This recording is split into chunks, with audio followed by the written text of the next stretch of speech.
Agora nós vamos fazer uma dica para toda a população pobre desse país. Aquela pessoa que vai na farmácia e não tem uma cueca, não tem uma máscara para comprar, companheiro. Tu vai achar luva, tu vai achar álcool em gel agora. Uma máscara tu não vai ajudar, tu não vai achar lugar nenhum, companheiro. E quem não tem uma máscara, uma máquina para poder costurar, vai ter alternativa, eu vou botar uma cueca.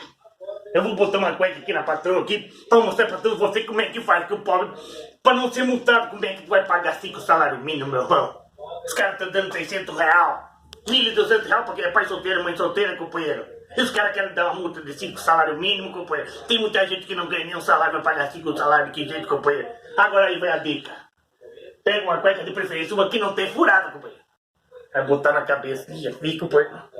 Vai puxar. Puxou, tem o queixinho. Puxou, tem o queixinho. Agora, pega outra perninha na cueca. Bom, agora a pessoa ajusta até onde ela quer, até o narizinho, tem que fechar o nariz, não a multa pega, 5 salários mínimos, companheiro.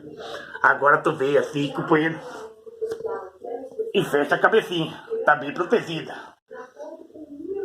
Aqui, ó, fica que nem aquelas mulheres de árabe, fica que nem uma burca, como eu lembrei o nome da coisa, companheiro. Aqui, ó, fica que nem terrorista, companheiro, tá pronto pra fazer assalto. Só vai aparecer o zoinho. Olha aí, a melhor máscara que tem pra pobre. Cueca, de preferência que não tenha furada.